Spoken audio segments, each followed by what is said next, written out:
विठ्ठल आवडे प्रेम भाव। अहो काही कुत्रे इतके नशिबाने, एका माणसाकडे गेलो 1418 रुपयाचा बिस्किटचा पुडा, 1418 रुपयाचा बिस्किटचा एक पुडा। म्हणले कशाला? म्हणले आमच्या कुत्र्याला खाला जमलं कडे मिळ। म्हणलं या आपण 10,000 रुपयाची नेतो आपल्या पोरायला आणि कुत्र्याला 1418 रुपयाचा। नशीब घेऊन आलं का नाही? ते प्रारब्ध आहे, प्रारब्ध आहे, प्रारब्ध। याचं कारण सांगू, मागच्या वंशाचं पुण्य, मागच्या पूर्वजांचं पुण्य। ठीक आहे, पाप पुण्य समान समी मग पावी जे कर्मभूमी, पैठणच्या मालकांचं वाक्य। दोन्ही जर समान असेल तर मानवाचा जन्म जास्त झाला असेल स्वर्गाला, कमी झाला असेल नरकाला। आणि मग त्याच्यात कमी अधिकचे अजून पुन्हा वेगवेगळे प्रकार आहेत, पण माणूस होण्यासाठी दोन्ही समान लागते।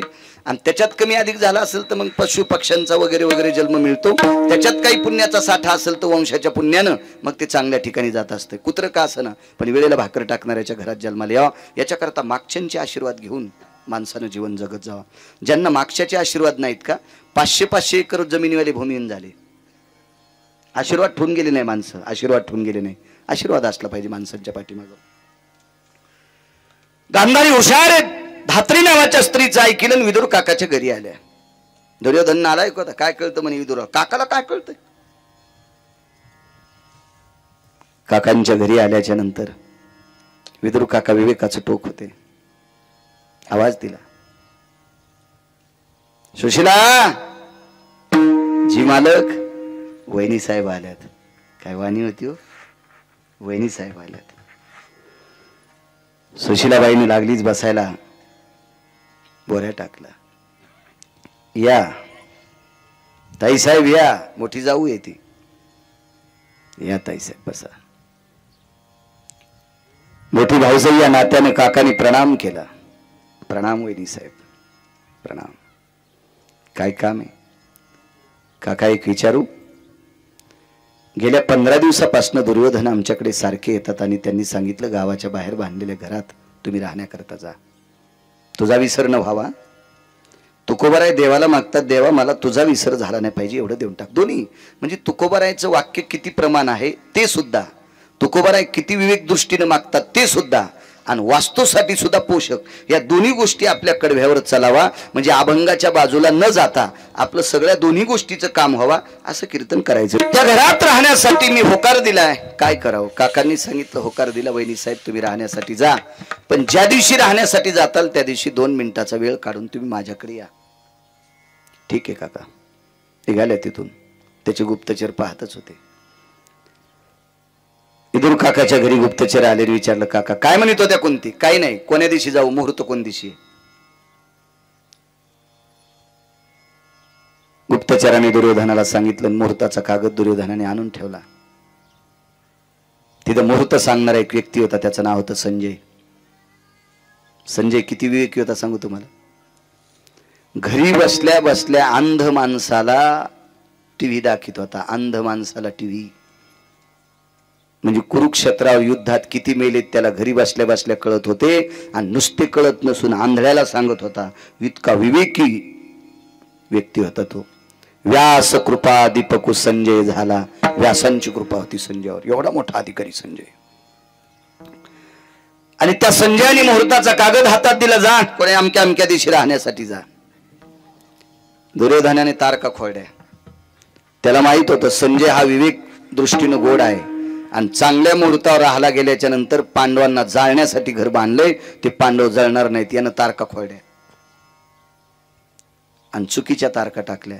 त्याच्यात एक तारीख अशी चुकीची म्हणून टाकली, पण कर्मनो गहनो गती, पांडवायचं प्रारब्ध गोड होतं। फलित मुहूर्ताचा काल होता, योग आगातुक मुहूर्ताचा काळ होता, परिभाषेत स्थित होता, अपरन्न कालाचा दोष मी मध्यकृतीत आलता, आणि अशा परमपावन मुहूर्तावर पांडव त्या दिवशी राहायला गेले। चुकून ती तारीख संजयाच्या हातानं काढण्यात आली नव्हती, आणि 30 तारीख या दुर्योधनानं मूर्त दुष्ट आहे म्हणून टाकलं, पण ते मूर्त पुढच्यासाठी पोषक ठरलं।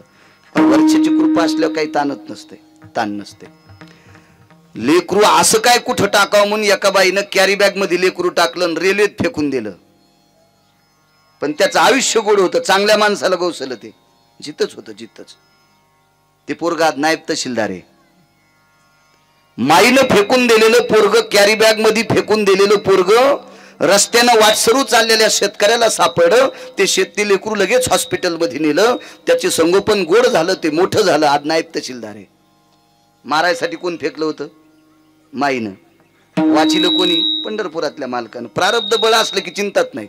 अहो मुहूर्त चुकीचे काढले पण त्यांच्यासाठी गोड मुहूर्त निघला आणि गेले. त्या दिवशी राहण्यासाठी चाललेत. राहण्यासाठी जात असताना चौकात आपली लेकरं घेऊन आल्यात. एका बाजूला घर होतं काकांचं. धराला सांगितलं, बाळा आपल्या बाळांना घेऊन इथं थांब, मी काकांना भेटून येते. आतमध्ये गेल्या. काकांना सांगितलं, काका राहण्यासाठी चालले. ठीक आहे वहिनी साहेब. आणि देवघरातली एक प्रतिमा काढली. ती प्रतिमा होती द्वारकाधीश कृष्ण परमात्म्याची. तेव्हा तुम्ही तुमच्या कर्तव्याने प्रारब्धाने घर बांधता, पण घरात फोटो कोणते लावावा अजून 2% लोकांच्या आकली नदीला गेल्यात. कुठले फोटो असावं घरात याच्या सुद्धा बऱ्याच लोकांना आकली नाहीत. मी एका चांगल्या घरी फोटो पाहिला मुलाच्या वाढदिवसाचा. तो फोटो दक्षिणेकडे तोंड करून, एकुलता एक मुलगा, वाढदिवसाचा फोटो, गंध अक्षदा लावलेल्या, गळ्यात हार घातलेला आणि दक्षिणेकडे तोंड करून भिंतीवर लावलेल्या. आपल्याकडे जिवंत माणसाचे हार घातलेले फोटो भिंतीवर लावत नसतात. असा संप्रदायाचा नियम आहे, असा पुराणाचा नियम आहे, असा वेदाचा नियम आहे, असा शास्त्राचा नियम आहे. ज्या घरी बसल्याच्या नंतर आम्हाला चहाबाई करत असताना त्या फोटोकडे पाहिलं, म्हणलं देवा काय इतकं सुंदर घर आहे रे, आणि या घरात इतक्या चिमुकल्या बालकाला नेलंस. थोड्या वेळाने त्या फोटोकडे पाहत असताना त्या बाईनं सांगितलं, महाराज हा माझा मुलगा अहमदपूरला आता इंग्लिश स्कूलमध्ये आहे. अरे बापरे म्हणलं, आपण तर आगाऊ सोचलो, मी तर मेलं म्हणून सोचलो होतं. मी म्हणलं बाई हा अहमदपूरला इंग्लिश स्कूलमध्ये? हो. एक विनंती करू का म्हणलं बाई, हार घातल्याला फोटो लावू नका. ठीक आहे ठीक आहे ठीक आहे ठीक आहे म्हणजे कुठं टाकू? म्हणलं आता कुठं टाकू नको, फक्त सांग काढतोय, लावू नकोस. लावत नाहीत. शास्त्र आहे त्याच्या पाठीमागं. पूर्वजांचे फोटो लावायचे असतील, आजोबा पंजोबाचे, त्याची दक्षिणेकडे दिशा असली पाहिजे. विज्ञानवादी मानत असतील न मानत असतील, मानील तो देईल काही, न मानील तो नेईल काही. कारण मी सांगतो कोण्या भंगाऱ्याचं ऐकून सांगत नाही, वाचून सांगतोय. आणि ज्यांनी लिहिलंय ते काय गोट्या खेळणारे महाराज नव्हते, पुड्या खाणार नव्हते, गुटके खाणार नव्हते, लोकांचे इचकिनार नव्हते. ते विटेवरच्या मालकाला नितांत प्रेम करणारे अधिकारी लोकांनी पुराण लिहिले ना. ते का आपलं थोडंच आहे, विठाला विठाला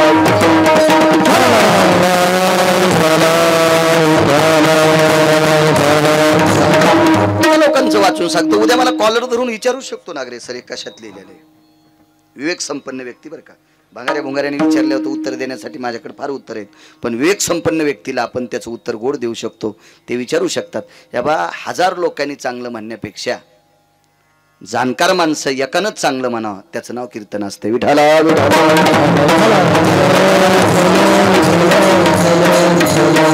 लोक तर लुगडं नेसून नाचणाऱ्यालाही चांगलं म्हणते, त्याचा काय विषय नाही. लोक तर चांडाळ चौकडीतल्या गप्पा सांगणाऱ्याला सुद्धा चांगलं म्हणत असतात, त्याच्यातला काय विषय नाही. म्हणे ही प्रतिमा घेऊन जा, घरात वाघाचं चित्र नसावा. देवी जरी वाघावर बसलेली असेल, पण देवी ज्या वाघावर बसलेली त्या वाघाचं तोंड मिटलेलं असावा, असंच चित्र घरात लावलं पाहिजे. व्याघ्रमुखी शिभयस्थितानां येन दर्पणो प्रतिमा भयस्थित जायतिं घेम वास्तु सर्वस्थितो अनिष्टकाला भय जायन्ति नैवं गांजा कसम लिखितम. हे गांजावर नरन लिहिलेलं नाही, शास्त्र आहे त्याच्या पाठीमागं. काही काही काही आवडतं. काय म्हणले, असं दवडणाऱ्या घोड्याचं चित्र असावं, लक्ष्मी घरात पळतच येत असती. सुंबळे आहेस का काय तू? घोड्याचं चित्र लावल्यावर घरात लक्ष्मी येत असती का? कामच. आता उद्या मी आज इथं नसतो आलो तर मग या परिसरात कीर्तन करता आलं असतं का? मला विचारलं असतं का नाही तुम्ही महाराज कसं काय नाही आले? ठीक आहे, हॉस्पिटलला बेडवर आहे, फोटो पाठीला असता, आजारी आमकय तमकय, काही एखादी दुःखद घटना घडी तितकं सांगता येईल. इथलं कीर्तन घ्यावं त्या पलीकडच्या गावात कीर्तन करावं. पुन्हा या भागातले लोक तिथे किती मस्त आले असते आणि 100-200 घोड्याचे फोटो घरात लावले असते. काय फायदा झाला असता त्याच्यावर? असं काय नसते. त्याला कर्तव्य गोड लागते, कर्तव्य गोड. काही काही माणसाचा अंधश्रद्धेव इतका विश्वास, इतका विश्वास, इतका विश्वास, महालक्ष्मीच्या परेडमध्ये ह्या उष्ण देत नाहीत. लक्ष्मी जाती म्हणे त्याच्यात, लक्ष्मी जाती. मग महालक्ष्मीच्या परेडमध्ये उष्ण दिल्यावर जर लक्ष्मी झाली असती तर मी 12 महिने कीर्तन केलेच नसते. त्या दिवशी मूळ नक्षत्र असते, त्याच्यावर पूजा असती. तितक्या टायमात 2-4 सोयाबीनच्या शेंगा, 2-4 कापसाचे बोंड लोकांची चोरीतच राहिलो असतो ना, त्या सगळ्याची संपत्ती गिरगावकराच्या घरी दखल झाली असती. असं नसतं. हे नालायकपणाचा कळस आहे. विठाला विठाला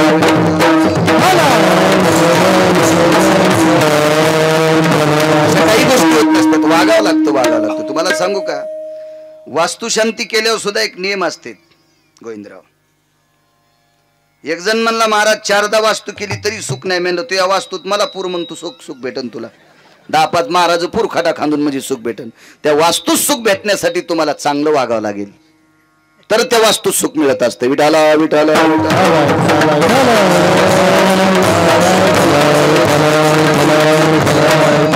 योग असा आला, ती प्रतिमा घेऊन जा. पदराखाली प्रतिमा झाकली. काकानी सासरू नैनानं खाली मान घातली. डोळ्यातून पाण्याचे थेंब टपकत होते.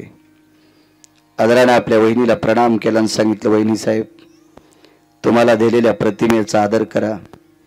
या प्रतिमेचा विसर पडू देऊ नका. तुमच्यावर माती शिपडायची ताकद कोणाची नाही, पण या प्रतिमेचा जर विसर पडला तर तुमची 5 वासरं वाचतील याच्यात मला सुद्धा शंका आहे. अंतःकरणात धसका घेतला आणि विदुर काका घरी निघून गेले. सांगितलेल्या शब्दात खुणगाठ बांधली. आईसाहेब घरी गेल्या. लाक्षागृहात प्रवेश केल्याबरोबर वरच्या हॉलमध्ये कोनाडा होता. त्या कोनाड्यात एक कपडा, याचा विसर पडू देऊ नका रे, आपल्याला या वास्तूत सुख प्राप्त होईल. पहिला दिवस आहे. नित्यनेम आटपला. संध्याकाळची वेळ आहे. अंथरुण टाकले. पांडव झोपल्या गेले. भिंतीला टेकन देऊन त्या मूर्तीकडे बघत कुंती आई साहेब सारखं त्याचं चिंतन करत होत्या. रात्रीच्या 1 वाजता पुरोचन नावाचा व्यक्ती आला. हातात पेटलेली मशाल होती, त्या घराला लावायची होती, पण कुंती आई साहेब जाग्या असल्यामुळे तो निघून गेला. घरात म्हणजे 80% ज्वलनशील पदार्थ होते. 80% लाख त्याच्यात वापरला होता. लाख कशाला होता माहिती? तुम्ही मतदान पेट्या सील करायला ते लाख वापरीत होते ना, गरम करायचा. आणि ते लाख बायकांना माहीत असेल. लाख मोठाले मनी केले होते दबुनी म्हणून सोनार मधात भरितो. मी काय बाई नाही, पण मला असं वाचायचं नाद आहे त्याच्यामुळे माहिती आहे. विडाला विडाला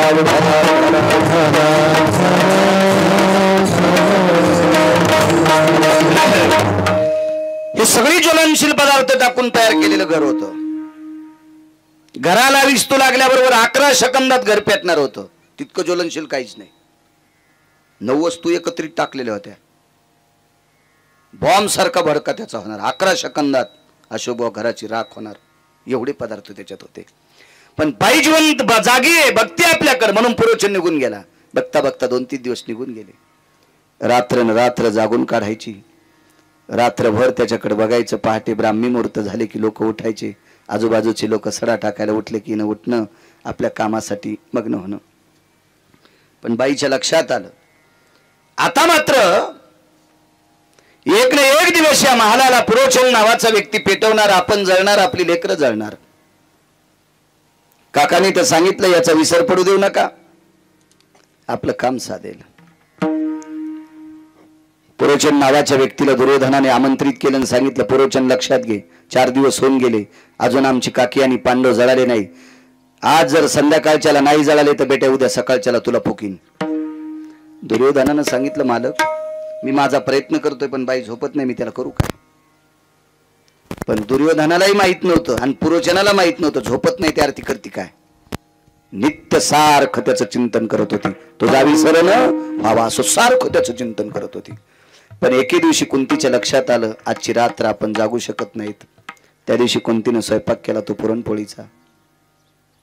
आपल्या 5 पुत्रांना पुरणपोळ्या वाढल्या. त्याच्यातला एक मुद्दा सांगतो राजे हो.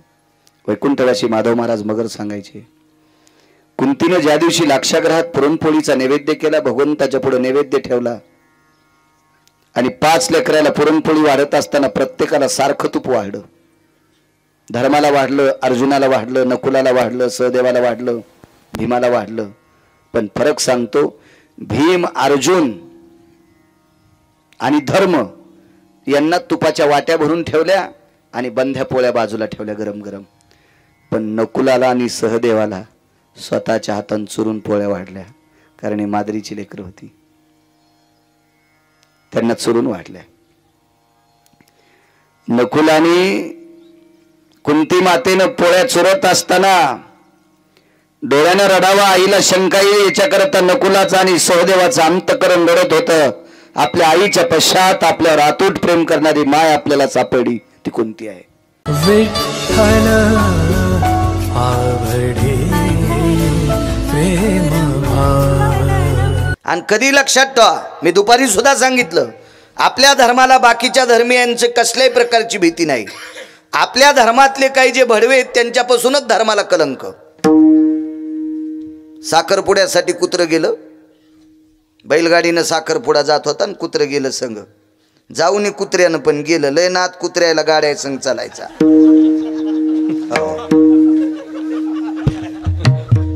पाचोडला बाजाराला बैलगाडी चालली की निघलंच कुत्रं शेपूट हालीत, आणि पुढच्या गावातलं कुत्रं दिसलं की मग आखा खाली चलत. इकडं चाक त्या कुत्र्याला आणि इकडं चाक ह्या कुत्र्याला मधात येऊ देत नाही, पुढून बैल येऊ देत नाही. तर ते पुढच्या गावातलं कुत्रं म्हणलं बाहेरीन तू सोय पाहतो. ते म्हणलं आलो असतो पण बैलाला गाडी वडणं. असे लय कुत्रे म्हणतात मीच गाडी वडितो, तू उद्या मरण, गाडी चलतीच सुंबळ्या. ते कुत्र साखरपुड्याला गेलं. साखरपुड्याला गेल्याच्या नंतर मालकापाशी शेपूट हल्लं लागलं. पोरीच्या बापाच्या लक्षात आलं आपल्या युवाचं कुत्र आहे.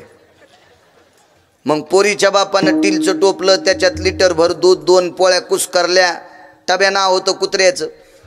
त्या टब्यानं 2 चपात्या लिटर भर दूध असं चपकून आणलं. आणि मग पोरीच्या बापाने व्यायला सांगितलं, व्या ही रस्त्यान चोर मारतेत, आजचा मुक्काम करा, पहाटे 5 वाजता तोंड धुतल्यावर गाड्या काढा. आणि मग त्या कुत्र्याच्या मालकानं सांगितलं, टब्या आम्हाला मुक्काम करायचा, तू जाय बरं वाडा सांभाळायला. आणि मग कुत्रं वापस आलं. कुत्रं वापस आल्यावर दारापुढं गादी गिदी टाकलेली होती. अहो लय कुत्रे नशिबवान आहेत, लय कुत्रे नशिबवान आहेत. आणि बऱ्याच कुत्र्याला पण कळत नाही कुत्रे कुठं बसवा. 55 लाखाची गाडी घेतली एका कुत्र्यानं ते गाडी चालवायला, आणि मालकाच्या सीटवर कुत्रं बसलेलं होतं. म्हणजे बऱ्याच कुत्र्यांना पण कळत नाही कुत्रे कुठं बसवा. 55 लाखाची गाडी घेतली बाप म्हशीच्या कोठ्यात, आणि कुत्रं माल सीटवर बसलेलं. असे काही काही कुत्रे आहेत. उता आलाय त्याचा पण. आणि मग ते कुत्रं तिथं बसलं. तर मग गल्लीतले कुत्रे आले, म्हणले टब्या काय झालं रे? सरे तोडेन त्याचे लोळगे, कुठं गेलता? साखरपुड्याला. अरे माणसं आगाव आहेत म्हणला, तू माणसाच्या कशाला नादी लाग तू, आणि कशाला गेला म्हणला माणसाच्या साखरपुड्याला? मोगड्या वासा म्हणला, माणसानं दुधन पोळी खाऊ घातली. मग इतकं कोण तोडलं? आपल्याच भावकीनं. कुत्र वापस येताना त्याला कोण तोडलं माहितीये का? कुत्रे आहे नाच. धर्माला घातक आपलेच कुत्रे राहतील, यायला सावध करा. करणे पाखांड खंडन, हेची आम्हा करणे काम, बीज वाढवावे नाम. ह्या पाखंड्याचं खंडन करणं मत. आपल्यात जे काही चुका करणारी लोक हे शोधा, यांना सावध करा. चूक करू नको रे बाबा, चुक आहे, वागणं तुझं चुकीचं आहे, नको करू असं. हे लोक तुझ्या पाया पडतेत रे कीर्तन करा, तू तंबाखू खाऊ नको ना. मस्त भजन म्हणतो, चालू भजनात तंबाखू. घोंगडीला डाग पडे तू या तंबाखून सोंबळ्या. हा तर तू भजन ऐकणाऱ्याला कुठं कुठं डाग पडतील याचा मेळ तरी आहे का? तो कप भरायच्या. गरीब फकीर गेले, अलग ठोकली, भिक्षां देहि मा. तुकोबरायच्या कन्या भांडे घासीत होत्या. आईसाहेब भाकरी करीत होत्या. जिजाबाई, माय ए माय. माय शब्द किती गोडे बघा ना, है का नाही? हे आई ग, किती शब्द गोडे. मम्मी, असं पेट्रोल निघल्यावानीच नाही का, है का नाही? जसा जाळच निघलाय, जाळच. हो, आपल्याला सवय लागली घरच्याचा इटन शेजाऱ्याचा बांगणीट. हो, ते इंग्रज गेले तरी अजून त्याचे शब्द आपल्या बोकांडीवर टाळू रगडायत लागलेत. केस ठुले नाही डोक्यावर त्या शब्दाने. आपले शब्द वापरी जा, वापरी जा आपले शब्द. लय ताकद आहे शब्दात आपल्या. साथ माझा मराठाची बोल कौतुके, अमृताते ही पैजा जिंके आणि आयशा अक्षरे रसिके मिळवीन. हे मराठीचे नगरी ब्रह्मविद्येचा सुकाळू करी. आळंदीतल्या मालकांचं वाक्य राजू हे. बाकीच्या भाषा शिकू नका असं म्हणत नाही, पण घरी बोलत असताना आपल्या बोला ना, आपल्या बोला. काय जिभेला किडे चावतात का आपल्या? आपलं जतन केलं पाहिजे, मग वाढत असतो धर्म. असो माय दारात एक बाबा आलेत. आईसाहेब पलिकून होत्या, भाकरी टाकू लागल्या. सगळं पीठ काठ होती तरी चिल्यालं. काय त्यांचा महिमा वरून वारंवार सांगतोय. विचारलं, बाई कसे दिसतेत ग ते बाबा? हिरव्या रंगाचं कपडा डोक्याला बांधलेला आहे, हिरवाच कपडा कमरेला गुंडाळलेला आहे, हातामध्ये कटूर आहे, एका हातात चिमटा आणि त्याच हातामध्ये मोराच्या पंखाची पेंडी आहे. बाईसाहेबांनी सांगितलं, बाई त्यांना फकीर बाबा म्हणतात. काय देते बाई एखादं पानग देऊ का? माय नको ग, पाणी टाकलेली वस्तू फकीराला देऊ नये, कोरडा शिदा द्यायचा आहे. आणि आपल्याकडं कोरडा शिदाच नाही. भांडे घासता घासता अंगाला हात पुसला, हात ओलसर होता. असं वाटलं गरिबीमुळे आई देत नसेल म्हणून तुकोबरायच्या धर्मपत्नीची तेजस्वी कन्या, तुकोबरायची तेजस्वी कन्या ह्या माऊलीनं पिठाच्या गाडग्यात हात घातला. तर गाडग्यात काहीच नव्हतं, पण हाताला पीठ चिटकलतं, पांढरं कण चिटकले. आणि तुळशी वृंदावनापाशी अनगडशा फकीर उभे होते. जिजाबाई आल्या, फकीर कदरून खाली बसलं. मांडी खाली चिमटा, मांडी खाली मोराच्या पंखाची पेंढी, मांडी घातली पुढं कटोरं ठुलं. आणि तुकाराम महाराजाची वाट पाहत फकीर बसलो होतो. कारण फकीराला पक्क माहितो, जी मथारी बोलती कधी खोटं बोलत नाही. त्या मथारीनं सांगितलं, तुकाराम महाराजाच्या घरी तो कटोरं भरून मिळालं. आणि मग चिमुकल्या कन्या आल्या तुकोबरायच्या आणि हात जोडले. फकीर बाबा, आवाज, फकीर बाबा, माझे बाबा घरी नाही आहेत. फकीर बाबा, आमच्या घरी तुम्हाला देण्यासारखं काही नाही. फकीर बाबा, टोपल्यामध्ये 2-4 पानगे आहेत, पण पाणी टाकून केलेली पानगे आहेत. आणि पाणी टाकलेली वस्तू तुम्हाला देत नसतात असं आमच्या आई म्हणतात. फकीर बाबा, माझे बाबा असते तर तुम्हाला रिकाम्या हातानं जाऊ दिलं नसतं. फकीर बाबा एवढ्या वेळेस माफ करा, तुम्हाला देण्यासाठी आमच्याकडे काही नाही. फकीर बाबा, खळा डोळ्यातून पाणी आलं आणि हात जोडले. फकीर त्या चिमुकल्या मुलीकडे पाहत होते. काय सात्विकता आहे, काय धर्मशीलता आहे, काय पावित्र्य, काय वाणिज्य शक्ती आहे. चिमुकली कन्या असताना माझ्या भारत देशातली, माझ्या महाराष्ट्राच्या मातीतली, माझ्या तुकोबरायची कन्या एका फकीराला हात जोडते आणि सांगते, दादा आमच्याकडं तुम्हाला देण्यासाठी काही नाही, आम्हाला माफ करा. आईनं सांगितलं होतं, बाई फकीर हा ब्रह्मवेत्याच्या अधिकाराचा असतो आणि हा जर रिकाम्या हातानं गेला तर आपल्याला शाप देईल. म्हणून हात जोडले. फकीर बाबा, आमच्याकडे काहीच नाही. नुसतं फकीर बघत होता. आणि हात जोडल्याच्या नंतर हाताच्या खाली फकीर बाबाचं कटोरं होतं. फकीर बाबाचं कटोरं. मगरजी हाताला चिटकलेले काही कण त्या कटोऱ्यात पडले. तर फकीराचं कटोरं भरून ओतू गेलं, सांडून गेलं कटोरं, सांडून. त्या फकीरानं सांगितलं, बहनजी आता मैं आता. जी फकीर बाबा या. फकीर बाबा, आम्ही काही देऊ शकत नाही तर आम्हाला आशीर्वाद देऊन जा. आम्ही गरीब माणसं आहेत. फकीर बाबा, आम्हाला आशीर्वाद देऊन जा. जी बहनजी आता मैं. आणि मग फकीर बाबानं बसल्या उठल्याच्या नंतर कटोऱ्याला हात लावला तर कटोरं जड झालतं. खाली पाहिलं, इन्शाल्ला ला इलाही ला इल्ला रहीमिल्ला बिस्मिल्ला इंशाअल्लाह ला इलाही ला इल्ला। आप तुकाराम है? बहन जी आपका नाम तुकाराम है? चिमुकल्या कन्येनं सांगितलं, फकीर बाबा तुकाराम महाराज माझे बाबा आहेत। कटोर खाली टेकलं, हातात मोराच्या पंखाची पेंडी घेतली आणि तुकोबरायच्या चिमुकल्या मुलीचे पाय फकीर मोराच्या पेंडीनं झाडीत होता। तुकाराम महाराज किती श्रीमंत आहे त्याचं काय डोकं लावावा। ज्या तुकोबरायच्या कन्येनं एका वारकऱ्याच्या पोरीनं भरलेला हात झटकल्याच्या नंतर, एक कणभर पीठ भरल्याच्या नंतर फकीराचं कटुर भरतय, हजारो क्विंटल टाकल्याच्या नंतर भरत नाही, पण एका वारकऱ्याच्या पोरीनं कणभर पीठ टाकल्याच्या नंतर भरतय।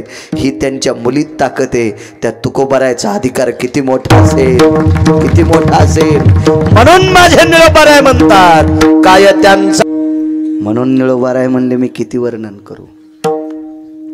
एका घरी माझा पंढरपुरातला मालक आला।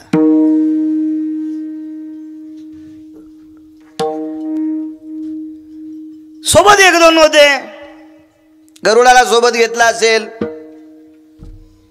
अजून कोणी एखादा सोबत असेल, पण वारकऱ्याच्या रूपात आल्याबरोबर पाय धुवायला पाणी दिलं, बसायला टाकलं। आपल्याकडे आदर आतिथ्य करण्याची पद्धत आहे, पाय धुवा बसायला टाकणे, पाणी दिलं, दूध घेता का, सगळं काही विचारलं। आणि मग विचारलं, महाराज 9 साडेनऊ वाजलीत पहाटेची, तासा 2 तासात स्वयंपाक होईल, आपण जेवून जा। अगरे बा, असं ज्यांच्या घरी गेले त्या वारकऱ्यांनी घरी आलेल्या वारकऱ्यांना असं म्हटलं, जेवून जा म्हणजे जेवून जा। ठीक आहे म्हणले। काय करायचं जेवायला? म्हणले पुरणपोळीचा स्वयंपाक करा। वा लक्ष्मी, जी मालक, जी म्हणणारी बाई तुमच्या तिथं कोणी बसलेली आहे का नवऱ्यानं आवाज दिल्यावर? कोणी एखाद्या शेजारणीनं सांगा, नवऱ्यानं आवाज दिल्यावर ही बाई जी म्हणती मी तिच्या चपलाच्या पाया पडतो, चपलाच्या पायावर पाणी टाकून पाय पित ते पाणी पिईल, चपलाच्या पाया पडतो, जी म्हणती की एखादी बाई। आणि काय येडेवानी करता सक्रातीच्या दिवशी इशीच गाडगे घेऊन फिरता।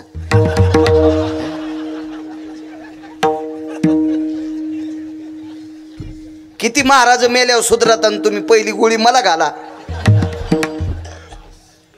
जी बाई नवऱ्याचा आदर करते ती बाई माझ्या विटेवरच्या मालकाला आवडती। जी बाई आपल्या नवऱ्याचा आदर करते ती बाई माझ्या काशीतल्या मालकाला आवडती। जी बाई आपल्या नवऱ्याचा आदर करते ती माझ्या संतांना बाई आवडती। नवऱ्याचा आदर करीत नाही, महाराजाला काजून बदाम टाकून दूध देते। हो, ही बाई ज्या गावात आहे त्या गावात पाऊस कमी पडतो।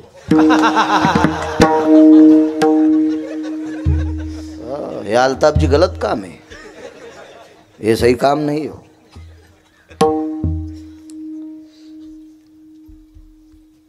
लय मोठा परमार्थ माझ्या माईंनो, आपल्या पतीला देव मानायचं, दुसरा परमार्थच नाही कुठला, काही नाही। नवऱ्याला वसवस करीती, लवंगाव उपास धरीती, खारकाव बुधवार, हो लवंगाव मंगळवार, हे उपासन तापासन कुठं देव भेटत असतो त्यानं।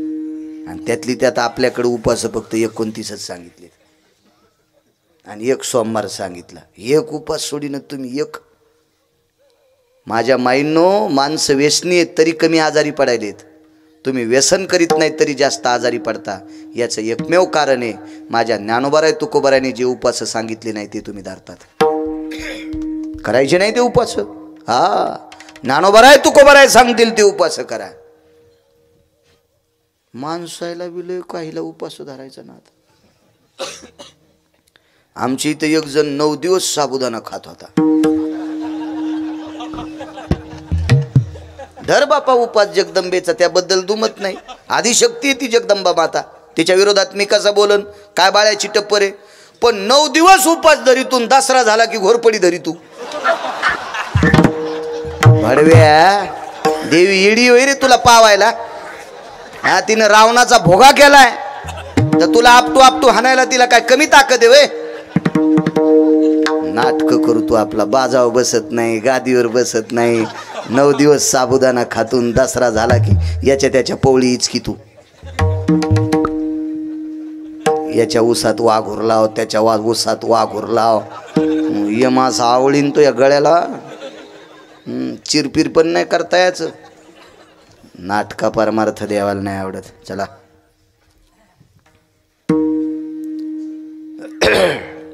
लक्ष्मी जी शब्द आला. सरपंच जी मालक वारकरी आले. विठ्ठल आवडे प्रेम भाव. तुम्हाला सांगतो, ज्याच्या मागं पुढं कोणी नाही, त्या लोकांनी चुकीचं वागलं तरी त्याचा परिणाम जगावर होत नसतो किंवा कोणावर होत नसतो, तो एकटा असतो. पण संसारातला एक माणूस जर चुकीचा वागला तर सोयऱ्या धायऱ्यापर्यंत त्याचा शेक जात असतो. म्हणून प्रापंचिक जीवनातल्या माणसानं चुकीचं वागता कामा नये. तो कोणाचा तरी भाचा असतो, कोणाचा तरी मेहना असतोय, कोणाचा तरी काका असतोय, कोणाचा तरी भाचे जावाई असतो, कोणाचा मामे जावा, काय काय नाना प्रकारचे त्याचं नातं असते. तिथपर्यंत त्याच्या झळा पोचत असतात. म्हणून संसारातल्या माणसानं गोड वागावं. उदाहरणार्थ मी संन्याशी, आता मी चुकीचं वागलो तर काय मागणं पुढून फुफुटा उड. लोक बेदखल करतील, चल चल सरक बाजूला. पण मी चुकीचं वागल्याच्या नंतर कुठेतरी एक रक्ताचं नातं शिल्लक असतं, त्या नात्याला तडा जात असतो. अरे आपला लय विश्वास होता बाळ्यावर, पण बाळ्यानं तडा दिला, झालं त्यांचं अंतकरण तुटलं. म्हणून प्रपंचातल्या लोकांनी चुका करता कामा नये. त्याचा फार मोठा स्फोट होत असतो आणि त्या स्फोटामध्ये नाना प्रकारचं नुकसान होत असतं. म्हणून संसारातल्या लोकांनी अत्यंत गोड वागलं पाहिजे. उन्हाळे पावसाळे हिवाळे येत राहत असतात, कमी अधिकपणा येत असतो. निसर्गाचा जसा समतोल बिघडत असतो तसं माणसाच्या जीवनाचा सुद्धा समतोल खालीवरी होत असतो. सुख दुःख नाना प्रकारच्या गोष्टी पाठीमागे असतात आणि त्याला तोंड देऊन पुढे चालत असतो. त्याचंच नाव प्रपंचातला राजा म्हणत असतात. अहो, विश्वाचा मालक संसारात पडला, त्याला तरी संसारात कुठं सुख होतं? विश्व ज्याच्या ताब्यात आहे त्याला जगाचा बाप म्हणतात. अहो, 6 महिने 26 दिवस त्याची पत्नी राक्षसांच्या तावडीत राहती, त्याला काही सुख होतं का अशोक संसारात? त्यालाही संसारात सुख नव्हतं. महान शक्ती प्रभू जरी झाला संसाराचा दास, त्यालाही दुःख होतं संसारात. विटेवरच्या मालकाचं आपण चिंतन करतो, त्या मालकाला 16,108 पत्नी, एका पत्नीचा राग, एका पत्नीला मालकाचा राग आला आणि वैकुंठ सोडून पंढरपुरात खाली आल्या. त्याला तरी संसारात 9 वेळेस लक्ष्मीने दुःख दिले. तर तुम्हा आम्हाला संसारात अविरत 100% सुख भेटेल याची अपेक्षा का करता? कारण संसार हा दुःखाचंच मुळे. लकट तो संसार, संसार फलकटे, संसार दुःख मूळ, चौकडे विंगळ किंवा दुःख बांधवडी आहे हा संसार. आणि याच्यात सुखाची कल्पना करायची नाही, चालत राहते. संसार एक अशी गोष्ट आहे, संसाराने सुखाचं शर्ट घातलंय, दुःखानं सुखाचं शर्ट घातलंय. दुःखाने सुखाचं शर्ट घातलंय. आपल्याला वाटतंय सुखी आले, पण जवळ शर्ट काढा की आतून दुःखाचाच गोळा आहे. चलत राहतं. याच्यातून सुख प्राप्त करायचं म्हणजे समाधान मानित राहायचं, ती गोष्ट आहे. पण प्रपंचातल्या लोकांनी चुका करायच्या नाही, त्याचा स्फोट मोठा होतो. असो, अंतकरण लढत होता आपल्याला. किती सात्विकारी सदाचारी पुण्यशील माय भेटली. लक्षात करा, द्वापार युगाला होऊन वर्ष किती झाले असतील? त्या कालाच्या वर्षाची गणना करा. आजही कुंतीचं नाव इथे घेतलं जातंय. त्याचं एकमेव कारण आहे, अशोक महाराज फक्त चांगलं वागणारी बाई अग्रेसर म्हणून तिचं नाव घेतलं जातंय. कधी कधी कधी कधी बघा, नाव चांगलं घेतलं जातं चांगल्या माणसांचं. हीच त्यांच्या पाठीमागची श्रीमंती आहे. पैशाचे बनलं तर आपले पोर आपल्या सर नाव टाकणारच नाहीत. आज्याच्या मागं कोणी टाकले नाही, तिथून पुढचे कसे टाकतील? फक्त माणसाची जी उरत असते ती माणसाच्या चांगल्या वागण्याची कीर्ती, आणि ती गोड असली पाहिजे. जेवण आटपली, आग्रह करून जेव घातलं. जेवण झाल्याच्या नंतर धर्माने सहज विचारला, आई आज सण नाही, वार नाही, आज कशा करता पुरणपोळी केली? उत्तर काय द्यावं म्हणून चुकीचं उत्तर दिलं. धर्मा, आपल्या कोणाड्यात ठेवलेल्या विटेवरच्या मालकाची भगवान द्वारकाधीश कृष्ण परमात्म्याला आज पुरणपोळीचा नैवेद्य केला. याच्याकरता तुम्हाला पुरणपोळी. 5 लेकरं बाजूला गेल्याच्या नंतर त्या मूर्तीच्या पुढे डोकं ठेवलं आणि देवाला सांगितलं, देवा माफ कर रे. लेकरायला उत्तर काय देऊ याच्याकरता तुझं नाव घेतलं, माफ कर. पुरणपोळ्या तुझ्यासाठी केल्या नाही, केलत्या कशासाठी? आज संध्याकाळी झोप लागल्याच्या नंतर पुरोचन महाल पेटून देणार आणि या महालामध्ये आपली लेकरं जळणार, आपण जळणार. उद्या भविष्यात आपल्याला ही लेकरं कधी पाहायला भेटतील. म्हणून जाता जाता या पवित्र हाताने मुलांना गोडधोड खाऊ घालून मरावा अशी अपेक्षा बाईच्या अंतकरणात होती. आपण वाचू शकत नाहीत. ती रात्र घातक होती. बघा, देवाचा विसर नाही पडला की त्या वास्तूत सुख प्राप्त होत असते. 80% घर ज्वलनशील आहे. 80%. पेट्रोलचा हौद बाजूला आहे आणि त्या हौदाच्या काठावर चूल पेटिलेली. कसं शक्य स्वयंपाक करणं? लाक्षाग्रहात राहणं म्हणजे पेट्रोलच्या हौदाच्या बाजूला स्वयंपाक केला इतकं घातक आहे. इतकं सोपं, प्रत्यक्ष यमाच्या दारात राहिल्यासारखं आहे. हो. एका जाळीत वाघ बसला. बोरीची जाळी होती आणि त्याच बोरीच्या जाळीचा पाला खाला शेळी गेली आणि त्या बोरीच्या जाळीत कोण बसलेले? वाघ. सामान्य गोष्ट आहे ती. कशी वाचून येईन शेळी? ती ती ती अधिकार शक्ती तितक्या मोठ्या संकटात आपल्या 5 लेकरांना घेऊन कोणती त्या घरात राहत होती. बघा त्याचा विसर न पडण्याची ताकद. रात्रीचा 1 वाजलेला आहे. 12:30 वाजता एकदा पुरोचन गेला. 1 वाजता कुंतीच्या लक्षात आला आता आपले डोळे झाकतात. गेल्या 5-7 दिवसापासून डोळे उघडे ठेवून ठेवून ठेवून ठेवून ठेवून मुठीसारखी डोळी सुजली होती. लालबुंद डोळे झालेली होती. पापनं तर्र झालेली होती. डोळ्याला जे काही पुरवठा करणाऱ्या रक्ताच्या शिरा लालबुंद पडलेल्या होत्या. रात्रीच्या 1 वाजता आपल्या लेकरांची चेहरे उघडी केली आणि त्या कोणाड्यात देवळीत ठेवलेल्या प्रतिमेच्या जवळ गेली. देवाला सांगितलं, देवा मला नेलंच तरी हरकत नाही रे, पण या 5 लेकराला वाचव रे. हे भजन करणारी पोर आहेत तुझी, वाचव रे यांना, वाचव.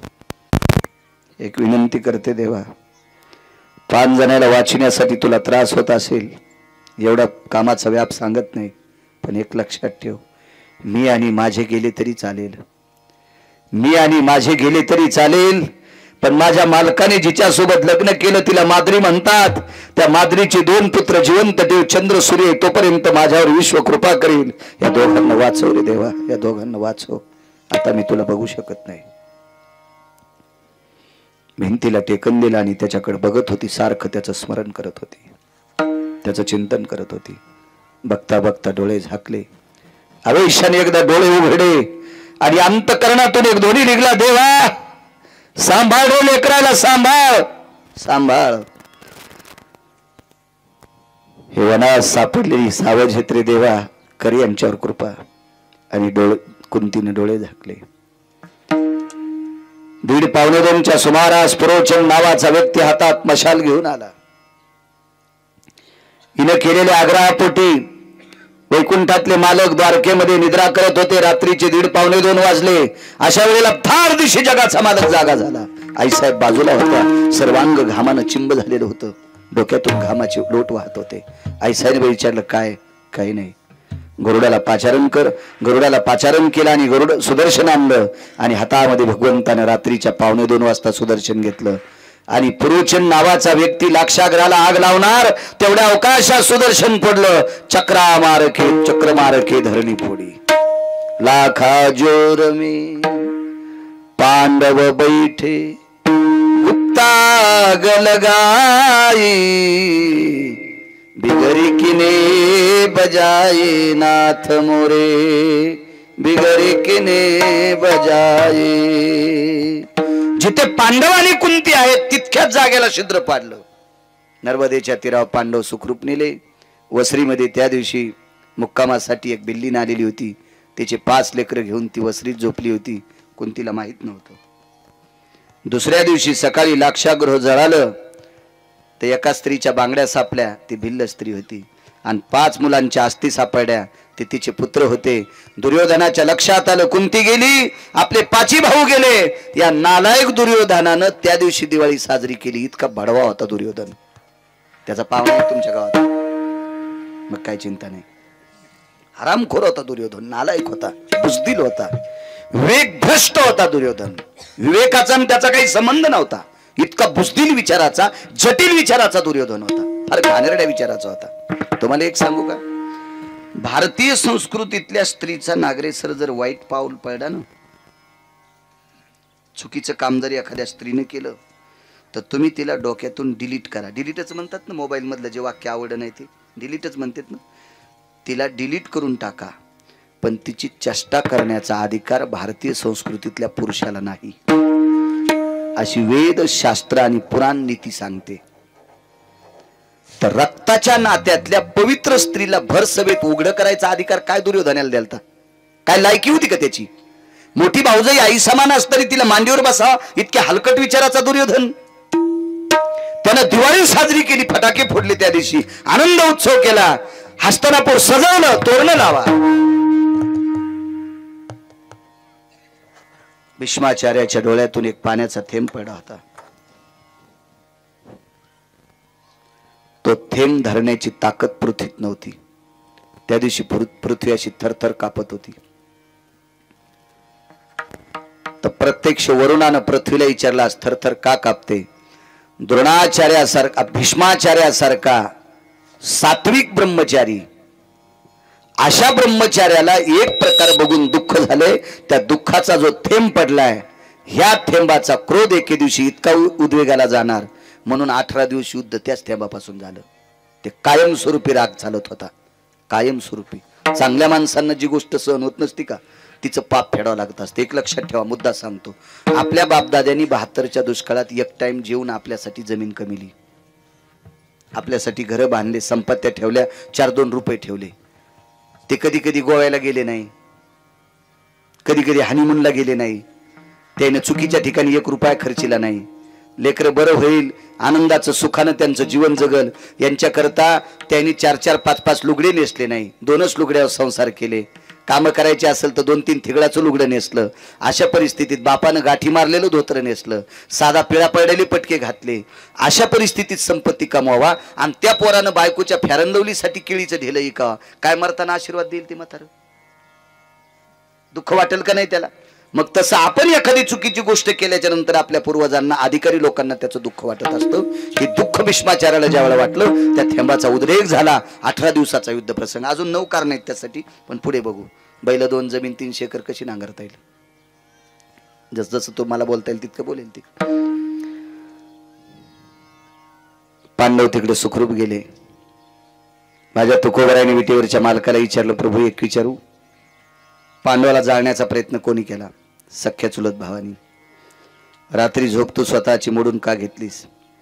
ब्रह्मांडाच्या मालकानं सांगितलं, तुकोबराय, ज्या बाईच्या हातात विदुर काकानं माझी प्रतिमा दिली त्या दिवसापासून तिच्या अंतकरणात, तिच्या ध्यानात मी होतो.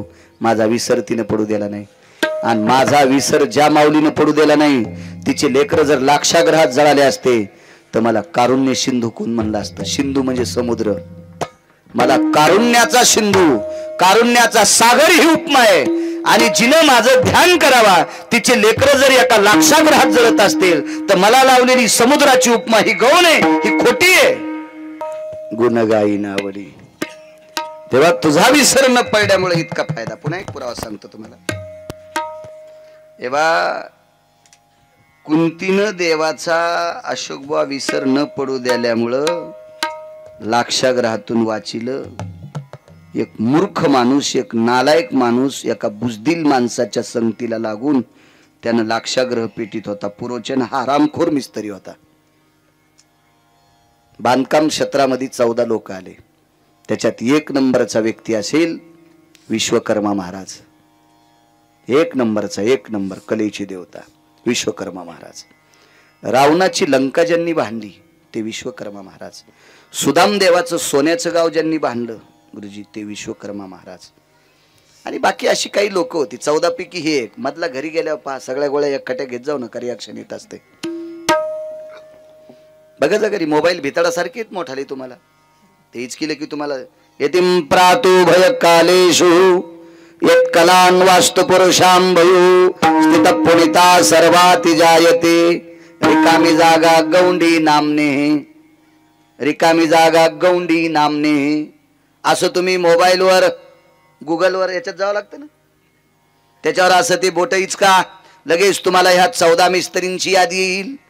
त्याच्यामध्ये जटिल कोण आहेत, नालायक कोण आहेत, बुजदिल कोण आहेत, हरामखोर आहेत, त्याची सुद्धा यादी येईल. असं मला वाटतंय असेल ते मोबाईलवर, असं वाटतंय. आपल्याकडे नसल्यामुळं तितका काही अभ्यास नाही आणि मी आपला हेच वापरितो. पैसे आहेत माझ्याजवळ, पैशाला काही कमी नाही. मी सोन्याचा घेईन, सोन्याचा हिऱ्याचा घेईल, 1 कोटीचा घेईल. युट्यूब चालू आहेत आहे का नाही राजे? मला उद्या विचारणार आहे इतके पैसे तुझ्याकडे कुठून? निष्ठेनं शेती करतोय पाठ्या, काही कमीच नाही ना. यथा सांग उत्पन्न नाही. सगळ्या तुरी घातल्या तर मस्त मोबाईल येईल. हो, सगळं मागचं या वर्षीच ते सोयाबीन विकले होतं, किती मोठा येईल, काय ताण नाही. मागचं ठुल्यामुळं चांगला बोकना बसला. नाही हसवाल नाही का तुम्हाला? दुसऱ्याचं घर पेटल्यावर मस्त शेकाता नाही का? आणि तुमच्यातल्या कोणीच नाही ठुलं का? आम्हालाही कळत आहे ना कोणाकोणाचं राहिलं. ज्याचा चेहरा पडला ते महेश सोबती आहेत विठाला.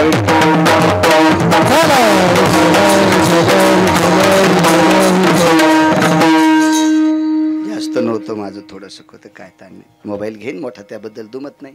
पण चाललंय याच्यावर काय, याच्यावर बी तारखा आल्या आता, त्याच्यामुळे आपल्याला काय अडचणत नाही. आता त्या भितडावानी त्याच्यावर तारखा येतात असं काय विषय नाही, याच्यावर बी येतात. हे भेव वाटतं बघा त्या मोबाईलचं, दुसरं काय नाही. ते तुमचे मोबाईल जरा बदमाश आहेत. हे पतिव्रता मोबाईल आहे, तुमच्या मोबाईलचा काही भरोसा नाही. तुमच्या मोबाईल मध्ये जे येऊन ते येतंय, तुम्हाला जे पाहायचं नाही ते येतं की नाही नागरे सर? येतंय त्याच्यावर. तुम्ही पाहत नसताल ते भाग सोडून, पण येतंय. कधी कधी तुमचं जे जाऊन ते बी लोकांना जातंय. चुकीचं बटन दाबल्यावर याच्यात काही येतं नाही, कोणाला जात नाही. कशाला आपलं हेच वापरायचं, कशाला म्हातारपणी गाऊन घालायचं? आता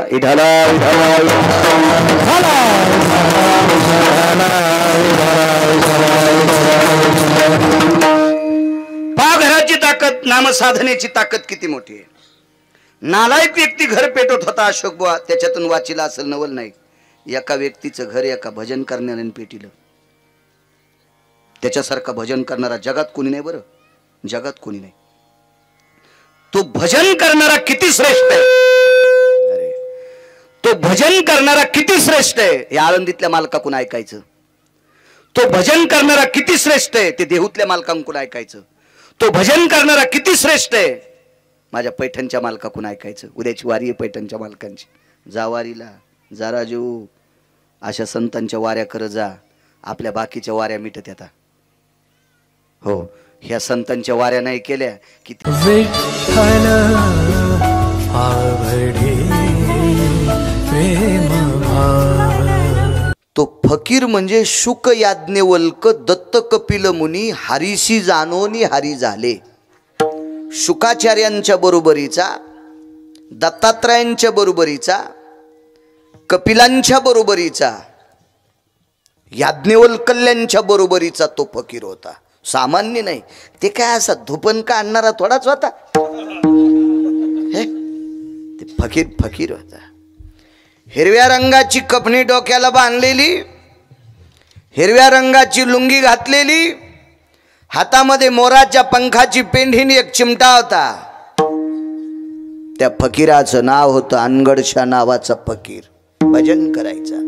ला इलाहा इल्लल्लाह, ला इलाहा इल्लल्लाह, ला इलाहा इल्लल्लाह, ला इलाहा इल्लल्लाह.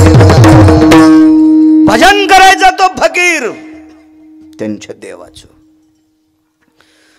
पण त्या फकीराला एका म्हातारीनं बऱ्याच दिवस भिक्षा दिली. फकीर हा शुद्ध व्यक्ती असतो, वारकरी हा शुद्ध व्यक्ती असतो. पण आता वारकऱ्याचं सोंग घेऊन कोणी कसे वागायलेत, आणि तरी त्या भाडव्याला तुम्ही मानता तुमच्या घराला कुपाती लागन.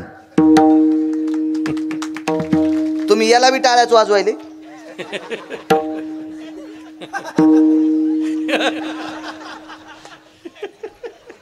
तुम्हाला एक सांगू का राजू, एव्हा गुन्हा करणाऱ्यापेक्षा, चुका करणाऱ्यापेक्षा चुका सहन करणारा हरामखोर असतो. चुका सहन करणारा भडवा असतो, लक्षात ठेवा. तो धर्मासाठी घातक असतो, तो आपल्या कार्यासाठी घातक असतो. चुका करणाऱ्याला प्राधान्य द्यायचं नाही. किती बी विद्वान गायक असू द्या, जर तो दारू पित असेल आणि तुम्ही त्याला बोलून पैसे देत असाल तर बरोबर तुमचे लेकर सुद्धा दारू पिणार. कीर्तनाच्या स्टेजवरून सांगायलो, कारण ज्ञानोबाराय तुकोबाराय तुम्हाला मानणार नाहीत, तुम्हाला मानणार नाहीत. अरे या संप्रदायात का तुम्ही अशा लोकांना प्राधान्य देता? देऊ नका, मानणार नाहीत ज्ञानोबाराय तुकोबाराय. मी मगाशी बैठकीत बोलून गेलो सदानंदजी तुम्हाला की हा संप्रदाय निष्ठावंत लोकांनी टिकवलाय. काल परवाच्या 5-50 लाखाच्या टपराच्या गाडीत बसणाऱ्याने नाही टिकवला. हा संप्रदाय महिन्याची वारी करणाऱ्याने टिकवलाय. असे काही निष्ठावंत वारकरी आहेत, एका एकादशीला आळंदीला, एका एकादशीला पंढरपूरला, दुसऱ्या एकादशीला आळंदीला, त्याच्या पुढच्या एकादशीला पंढरपूरला अहोरात्र चालत येतो, अहोरात्र चालत येतो. ह्या निष्ठेनं परमार्थ करणाऱ्या निष्ठावंत वारकऱ्यांमुळं हा संप्रदाय टिकलाय, हा संप्रदाय टिकलाय. भंगाऱ्या भोंगाऱ्यांना बोकांडीवर घेता, पाप लागन तुम्हाला, पाप लागन. तुम्हाला एक सांगू, एका गावात गेलो सदानंदजी मी, तिथला एक माणूस म्हणला झकास कीर्तन करा. मी म्हणलं तुझ्या बायकोची साडी नेसून नाचतो बाडव्या. झकास म्हणतात कीर्तनात काय अपेक्षा ठेवायला पाहिजे? या स्टेजवर कीर्तन सांग, कीर्तन सांग, होय अंग हरिरूप. अरे या भारतामध्ये खूप स्टेज आहेत, त्या स्टेजवर तुम्ही वाईट पाहण्यासाठी तुम्हाला स्टेज आहेत. पण एकच विनंती करतो, तुमच्या बुटासकट पाया पडतो, कीर्तनाच्या, भागवताच्या, रामायणाच्या, प्रवचनाच्या स्टेजवर फक्त संप्रदाय बघा, फक्त संप्रदाय बघा, बाकीचं बघू नका रे, बघू नका, बघू नका. माझी लायकी नाही तुम्हाला सांगण्याची, पण बशिलं म्हणून सांगतोय, उभं केलंय तुम्ही मला म्हणून सांगतोय. लय लय कष्ट घेतले मागच्या लोकांनी. परवाला एका गावी गेलो, 59 वर्षापासून सप्ताह सुरू आहे, बाबांच्या पुण्यतिथीचा. 59 वर्षापूर्वी काय असेल सांगावर? होत्या का चपात्या खायला? असेल का नुकती? असेल का शिरा? असेल का बासुंदी? असतील का गुलाबजामुन? बाजऱ्याच्या कण्यान आमटीवर सप्ते केले हो. त्या लोकांना माना, त्या लोकांच्या किमतीमुळं त्यांनी परमार्थ टिकवलाय, म्हणून आमच्यासारख्या भंगिऱ्याला कीर्तन करायला भेटलेत. त्यांनी टिकवलाय. तुम्हाला सांगतो या टिकलेवाल्याला, तुमच्या सासू सासऱ्यांनी 72च्या दुष्काळात मिलू खाल्ले, आंबाड्या खाल्ल्या, बरबडे खाल्ले, कण्या खाल्ल्या, आंबील खाल्ली, झाडाच्या पाला पिळून खाल्ला, पाला शिजून खाल्ला पाला, आणि तुम्हाला जमिनी टिकून ठेवल्यात. म्हणून सासू सासऱ्याला जीव लाईजा टिकल्यावाल्या होत. तुमच्या सासून सासऱ्यानं 72च्या दुष्काळाला जमीन विकून जर गोव्याला गेले असते मजा मारायला, तर तुम्हाला नाशिकला इटा उचलायला जावं लागलं असतं, इटा. म्हणून सुनायला सांगतो, सासू सासऱ्याची सेवा करा. झोपीत भिताड अंगाव पडन, झोपीत झोपीत झोपीत मरून जा. शिंदोरके, वचे, अंतिके, चतुरे, मंजुळे, चुरा होईन तू आज चुरा, भोगा होईन भोगा. सगळ्यात मोठा परमार्थ तो आहे, सगळ्यात मोठा. वागणं हा सगळ्यात मोठं श्रेष्ठ काम आहे. चला, अंगरशा फकीराला बऱ्याच दिवस भिक्षा दिली, पण रगील फकीर होत ते. मस्तीतलं फकीर होत ते, महिमेतलं फकीर आहे. त्या मथारीने विचारलं, ए फकीर्या, ती मथारी का साधी असेल का हो? फकीर तिच्या हातचं जेवत होता म्हणल्यावर. ते 3 टाइम नॅच करणारं फकीर होतं. हे ते कोणाच्या घरचं खात नव्हतं. आणि ते फकीर त्या म्हातारीच्या हातची भाकरी खायचं. ती म्हातारी निष्ठावंत तुकोबारायची श्रोता होती. परिसरात तुकोबारायचं कीर्तन असलं की ती ऐकायला जायची. इतकी सात्विक म्हातारी होती. काय त्यांचा महिमा वरून वारंवार सांगतोय. म्हातारी नाही विचारलंय फकीरा, पाया कम पडत नाही रे कोणाच्या. ते फकीराला मराठी कळत होती पण बोलत हिंदीत होतं. ए बुढ़ी, मैं किसी के पैर नहीं छूता बोले, मैं किसी के पैर नहीं छूता, नहीं झुकता बोले किसी के पैर के ऊपर. काऊन नाही वाकत रे? हे मला आवडतच नाहीत म्हणे. तर म्हातारी म्हणली रोगिलीस इतकं काय तुझ्याकडं? तो फकीर म्हणला ए बुड्ढी, हर दिन तू यही सवाल करती मुझे, क्यों नहीं झुकता, क्यों नहीं झुकता. मैं अभी झुकता बोले. एक कटोरा भर के किसी ने देना बोले, आटा अनाज देव, आटा देव, कुछ तो कुछ ये भर के देव बोले. कटोरं होतं फकीराकडं. त्याच्यात 2.5 किलो धान्य बसत होतं. ताडाच्या झाडाचं कटोरं असतंय ते. जिनच्या पॅन्टीवाल्यान उग ऐका, हे तुमचं काम बहिऱ्या माणसावानी. बहिरे दोनदा हसत येत. एकदा पुढचा हसल्यावर एकदा कळाल्यावर. हो काय माहिती, जुनं इचकी जाणं. खपक्या मोबाईल आहेत भिताडासारखे तुम्हाला. इचकी जा त्याच्यातलं जुनं पाहत जा ना. देव कल्याण करीन राजे हो, तुमचं कल्याण करीन हो. हा ते कटोऱ्या घेतलंय बुड्ढी, हे जो कोणी भरून देईन मी त्याच्या पाया पडतो. म्हातारी म्हणली जाय, गंजा श्रीमंत लोक आहेत, जाय त्याला माग. तर त्या काळातला एक फार मोठा श्रीमंत व्यक्ती होते चिंतामणी देव. ते बाप्पा गणपतीचे उपासक होते. बाप्पा गणपतीचे उपासक. गणपती त्यांच्या हातानं म्हणे नैवेद्य जेवत होते. एवढे अधिकारी होते ते. महात्मे होते लोक, सामान्य कसं म्हणता येईल त्यांना, फार मोठी लोक. आणि त्यांच्या दारात फकीराने अलग टोकली, रसुल्ले ला भिक्षा देवा. मधलं सोडून देतो, जाऊ दे आपण पटकन जागेवर येऊ. भिक्षा मागितली. चिंतामणी देवाच्या लक्षात आलं फकीर आला गडे. फकीर बैठकीतून पाहिलं तर फकीर दिसला.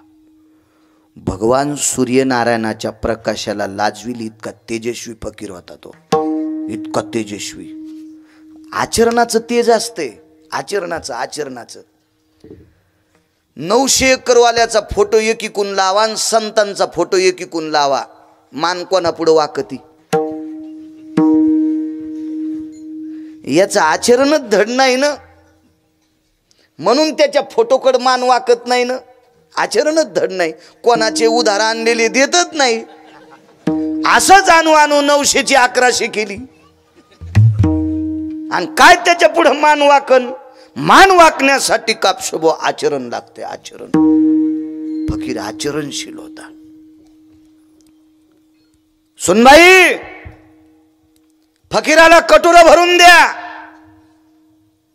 सुपात देत होत्या पहिल्या मावल्या माझ्या, सुपात देत होत्या, सुपात. आता मी तुम्हाला दोष देणार नाही, कारण मागणारे लोक सात्विक होते नो. मागणारी सुद्धा माणसं दर्जायुक्त होती, शुद्ध अंतकरणाची होती. आता काय मागताना गोड वागतून तेच ऐकलं की तिसराच कार्यक्रम करतो. म्हणून जेव कोणाला घाली जा माझ्या माईंनो, पण पैसे कोणाला देत जाऊ नका. पाया पडतो तुमच्या. कारण पैसे चुकीच्या माणसाला जर गेले की त्याचं पाप तुमच्या संसारावर पडत असते, तुमच्या संसारावर. म्हणून माझ्या 18 मालकांपैकी एका मालकाचा पुरावा आहे, सर्वाभूती द्यावे अन्न आणि द्रव्य पात्र विचारून. पैसे मात्र त्याची सगळी बायोडाटा कुंडली काढूनच त्याला दिले पाहिजे. हो, नाही तर सोंग घेतलं साधूचं पैसे दिले आणि त्यानं ती घरी जाऊन एखादी रंगारंगाचं पाणी जर पेलं आणि लेकरा बाळाला जर मारलं तर पैसे देणाराच्या बोकांडीवर पाप पडत असते. म्हणून पैसे कोणाला नाही द्यायचे. लायक संपन्न माणसाला देत जा. हो, कोणाला नका देत जाऊ. आपले पैसे वायफट ठिकाणी गेले नाही पाहिजे. असो, भरून द्या म्हणले कटोर. बोऱ्या भरलेल्या होत्या. एका कोपऱ्यात रास पडलेली होती गव्हाची. आंबर फुल झालते. आंबर असतो घरात आणि पेव असतो दारात. पेव दारात असते आणि आंबर घरात असतो. आंबर घर बांधतानाच खालच्या मजल्यात त्याच्यासाठी एक हाऊत करून वरी छत टाकून त्याला एक चौकट करून त्याला दरुजा करून बरोबर त्याच्यात त्याला आंबर म्हणायचं आणि बाहेर मानी करून खाणल्या जातो त्याला पेव म्हणायचं. आंबरही भरलेली होती. कोपऱ्यातल्या बोऱ्यामध्ये त्या पोतड्यामध्ये पोतं घातलं आणि 3-4 किलो गहू घेतले त्याच्यात आणि कटोऱ्यात बसत होते 2.5 किलो. 4 किलो गहू त्याच्यात घेतले पण फकीराच्या कटोऱ्यात टाकले की इतकेच होत. ती बाई म्हणली, बाई म्या गहू नसतीन घेतले का काय ग जास्त? आवाज मोठा करा. मी तर भरून घेतलं होतं सूप, मला कळालंच नसन. तिनं पुन्हा एकदा, आता पोत्यात नाही बुडिलं, कोपऱ्यात रास पडली होती ती रासच त्याच्यातच सूप घातलं आणि 5-6 किलो गहू घेतले. तितके टाकले, चमच्याभरच होऊ लागले. आणि सासऱ्यानं सांगितलं कटोरं भरून दे म्हणून तिनं 5-25 पोते गहू टाकले तरी चमच्याभरच होऊ लागले. त्याला म्हणते फकीर, ब्रह्मवेत्याच्या अधिकाराचा फकीर. गडी गुडी आणले, चट पोते टाकले, चट. मागून एक गडी लय शहाणं होतं. ते म्हणला सगळं फकीराला द्यायला आपल्याला काय, आपल्याला महिन्याला चंदी लागतील. लय गडी हुशार. हो, तेव्हापासून काम करणार माणसं लय चतुर महाराज, लय हुशार, लय हुशार. आणि मग सांगितलं, मालक आंबर सगळे रिकामे झाले, बोरे रिकामे झाले, कोपऱ्यातल्या राशी टाकल्या पण फकीराचं कटोरं नाही भरलं. चिंतामणी देव बाहेर आले आणि फकीराला वाकून प्रणाम केला. फकीरजी माफ करिए, मैं नहीं भर के दे सकता. तर फकीर म्हणला, वेळ काऊन घातला आतापर्यंत माझा वाया? 4 घंटे झालं मला उभं केलंय. कटोरं भरून देता येत नव्हतं तर कशाला उभं केलं? घ्या तुमचे गहू. फकीराच्या कटोऱ्यात टाकल्यावर छटाक भर आणि कटोरं खाली रिचिल्यावर दरुजा झाकला. एवढा ढिगल पडला गव्हाचा. वापस आलं फकीर तन तन तन तन करीत. हे बुड्ढी, इशिले किसी के पैर नहीं छूता बोले मैं. म्हातारी म्हणली, लय तन तन करू नकोस मेल्या. तो कटोरं भरून द्यायची ताकद तुकाराम महाराजाची आहे. आणि मग फकीर देहूला आले. अनगडशाह फकीर देहूला आले.